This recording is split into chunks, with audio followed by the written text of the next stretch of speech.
Okay, so we see a lot of tutorials up about, contour this, tribal paint this, highlight this part of your cheekbones, make sure your cat eyes are like this. Here's all the hacks to get it right.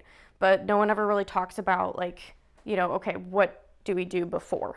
I mean, I know a lot of us know to use moisturizer and we cleanse our face in the morning, but like when you're going in and talking about prestige skincare, you're going in and looking at anti-aging, aspects of skincare, what do those certain things mean? Great. Sorry. No, it's mine. Yeah, you drink. So what do those mean? And then, so I kind of have a little bit of an agenda. I know this is kind of corporate in the sense that I have an agenda, but I wanted to go through some buzzword ingredients that, maybe you hear or read through, on the backs of the cartons of the skincare that you pick up. Gentlemen, this is for you as well, too. So if you'd like to get some nice, good, glowy, dewy skin, you can listen on up and see if you want to take some of my advice. So we've got some buzzword ingredients, some things that you're reading on the back of the cartons, just a couple quick skin facts, and then your recommended regimen, and that's open to interpretation based on skin type. So what do these buzzword ingredients mean? All right, we're going to get a little sciencey here right now. So your alpha hydroxy acids or your AHAs, that's like the buzzword is AHAs. These are your glycolic acids, your salicylic acids, and your citric acids. Basically what they are is they are your exfoliator without the actual exfoliant. So like how you go to the beach and you walk on the sand and then your feet feel really good afterwards, that's your exfoliant.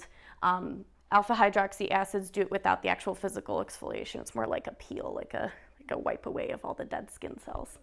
Hyaluronic acid is basically like a water magnet, for lack of better words. It can hold up to 1,000 times its molecular weight in water, just being magnetized to it. So that's kind of cool.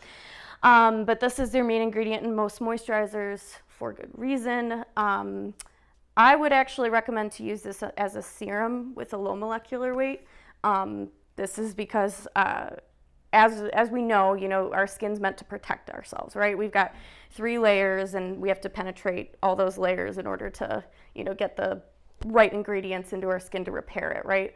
So hyaluronic acid is really, really big and it's not going to fit through your skin. So a lot of times, people will in their ads, they'll say something like, oh yeah, it has lots of hyaluronic acid in it. Good, but how tiny is it? How good is it? So the best way to use it is with the serum. I put some recommended uses up here. So if you want to think about the ingredients and how often you should use them, you can take a look at that. Peptides, they appear in most of your serums. Its basic function is like a building block of a protein. These are actually best used as synthetic. So I know we talk a lot about using all natural, skincare with Lush. Well, peptides are actually going to be more important in a synthetic sense, and they're actually engineered specifically so that they can help build on other skincare items. So, when you see the sets, they're meant to be together because of the things that are inside of them, right? So it's got certain peptides and certain steps of your skincare and, help smooth things through your skin. All right. Collagen. Who's heard of collagen? Collagen injections, right? Everybody's all on board with collagen. It's a hoax. There's nothing going on with collagen. There's nothing been proven with collagen, except if you consume it, it's as a supplement. It's supposed to be good for your joints. To help collagen, or encourage collagen production.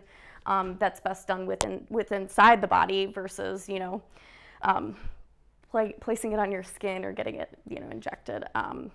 But basically, it's like a skin volume building block. This isn't, again, it's not recommended to be used in skincare.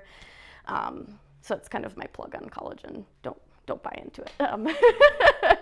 Retinol, this is one of the things that they talk about a lot with the anti-aging products. This is basically for photoaging. So if you go tanning and you want to kind of get rid of some of those sunspots on your face, right?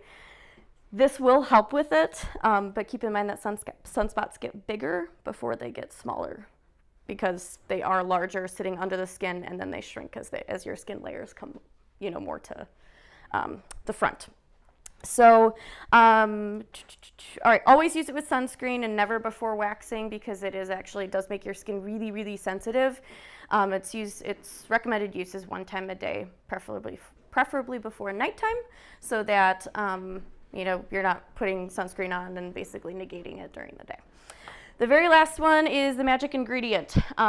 This is niacinamide, B3, and it's supposed to be like the best derma strengthener that's out there, right? So if you see anything with niacinamide in it, definitely go after it. It's going to be one of the higher priced items for your skincare regimen, but it's important.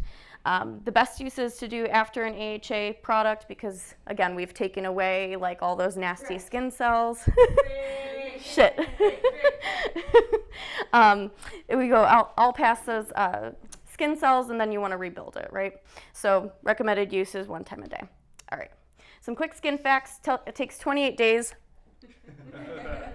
There's tequila in there. I am not drinking that. The cells take 28 days to turn over completely, so anytime you try something new with your skincare regimen, make sure to give yourself at least 4 to 6 weeks to see results.